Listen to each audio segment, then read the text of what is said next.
La FRCA, le département de la Réunion et le CIRAD vous présentent Terre d'ici.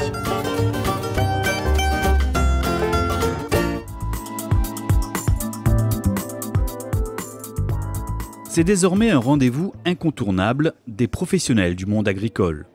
Pour la 3e année consécutive, la Chambre d'agriculture et ses partenaires organisent des matinées d'information à destination des agriculteurs et des demandeurs d'emploi. Producteur cagné à Saint-Benoît, Jean-Charles Quentin est venu aujourd'hui s'enquérir des modalités d'embauche d'un salarié pour la prochaine campagne sucrière. Exactement, voir les conditions de travail concernant Pôle emploi et moi-même l'employeur, quel avantage, quel inconvénient, et surtout voir le pour et le contre. Donc en général, bon, c'est toujours au niveau cotisation, tout ça, où il fait un peu peur. Mais bon, après c'est...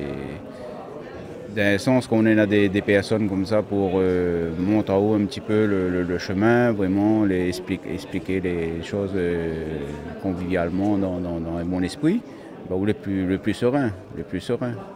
Sérénité et convivialité aident effectivement à mieux faire passer le message. L'objectif est de faciliter l'embauche dans toutes les filières de salariés agricoles déclarés. Ça passe à la fois par aller jusqu'à expliquer aux demandeurs d'emploi, différents allocataires ou salariés agricoles saisonniers ou permanents, ce sur quoi ils doivent se renseigner, par exemple les principales règles de cumul, c'est-à-dire ils ont un salaire mais ils peuvent avoir un complément d'allocation.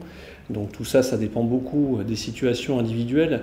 Il peut y avoir des cas où le cumul fonctionne et puis des cas particuliers où il y a quelques difficultés qui se posent. Donc il est très important que toutes ces personnes se renseignent auprès des différents partenaires du comité emploi agricole. La Caisse générale de sécurité sociale, Pôle emploi et la Caisse d'allocation familiale de la Réunion se proposent ainsi d'apporter à ceux qui le demandent toutes les informations utiles et nécessaires à ce sujet. Exemple, dans le cas d'un demandeur d'emploi bénéficiaire jusqu'alors du RSA. La signature d'un contrat de travail, on voulait dire qu'elle ne permet pas, elle n'entraîne pas l'arrêt brutal du versement du RSA. Donc une personne qui démarrera une activité professionnelle verra justement ses revenus augmenter puisqu'elle pourra cumuler son salaire et le droit au RSA sur une période donnée. Donc c'est vrai qu'en fonction de la situation, le RSA sera maintenu. Donc on demande à nos allocataires de se rapprocher de nos services pour avoir plus d'informations. La perception de salaire permettra également l'étude du droit à la prime d'activité. Donc on rappelle que la prime d'activité a été mise en place le 1er janvier 2016. Donc elle remplace le RSA activité et la prime de retour à l'emploi. Elle permet donc de compléter les revenus d'activité professionnelle. Les responsables de Pôle emploi rappellent également le bénéfice de pouvoir cumuler un salaire suite à une reprise d'activité avec des allocations.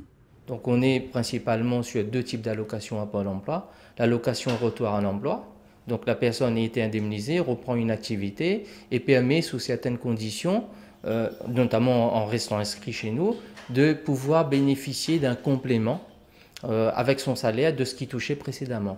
Et deuxième option, si le demandeur d'emploi est bénéficiaire de l'allocation spécifique de solidarité, il y a un cumul total de ce qu'il percevait précédemment chez nous à Pôle emploi, plus le salaire qui bénéficiera de sa reprise d'activité, ça pendant 3 mois. Donc total cumul, et ça lui permet effectivement d'augmenter son niveau de rémunération.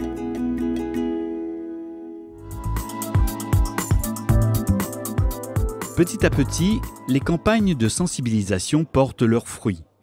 En partenariat avec le Pôle emploi, la CGSS, la CAF et la DAF, la Chambre d'agriculture organise depuis 3 ans maintenant des journées d'information pour les exploitants agricoles et leurs salariés. Le message qui devait être passé et qui a été passé était celui de dire qu'on peut cumuler ses minima sociaux avec son salaire lorsque notamment on va travailler comme saisonnier dans la canne notamment. Doucement, doucement, on arrive au résultat on commence à toucher du doigt ce qu'on essaie de faire.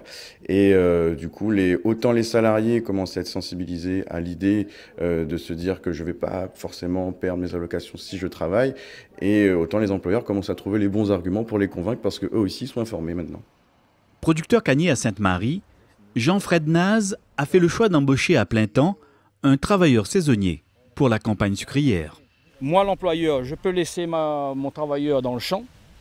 Il va faire son boulot. Il n'aura pas à tourner la tête à droite, à gauche pour regarder s'il y a le gendarme qui arrive derrière. J'ai pris le risque de créer cette embauche. Si je perds, je ne réussis pas, j'arrête. Mais si ça marche, on continue.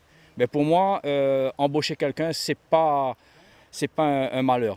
Il faut l'aider et essayer de créer une relation entre nous, de discuter avec, de confiance, de le laisser travailler à son temps à lui, et puis le payer à la valeur de son travail.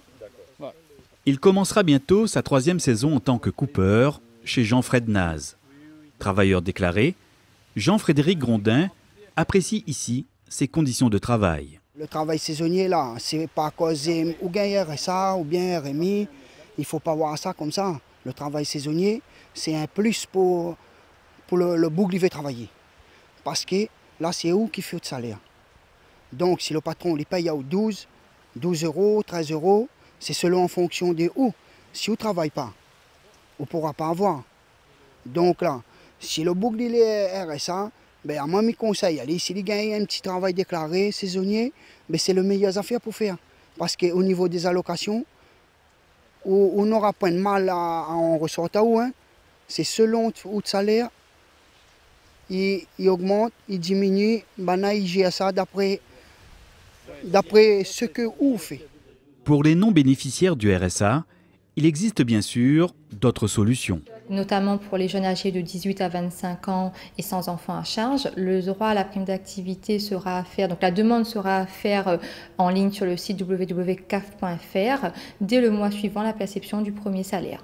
Donc, et à l'issue du contrat, donc l'allocataire nous informe de sa fin de contrat et fait ses démarches auprès du Pôle emploi. S'il a suffisamment de jours travaillés, alors il intégrera le dispositif de l'assurance chômage. À défaut, son droit au RSA sera réétudié. Grâce à ces diverses actions d'information mais aussi de contrôle, la situation de l'emploi dans le secteur agricole évolue depuis dans le bon sens. L'ensemble de ces axes de travail permettent de créer un environnement pour que la réglementation du travail soit mieux appliquée dans le secteur agricole, ce qui est bon pour tout le monde, bon pour les employeurs, car il est toujours très risqué de ne pas déclarer son salarié, notamment en cas d'accident de travail grave ou mortel. Et pour le salarié aussi, bien sûr, par rapport à ses droits, en termes de prestations chômage, par rapport à sa retraite et par rapport à une sécurité d'une manière générale.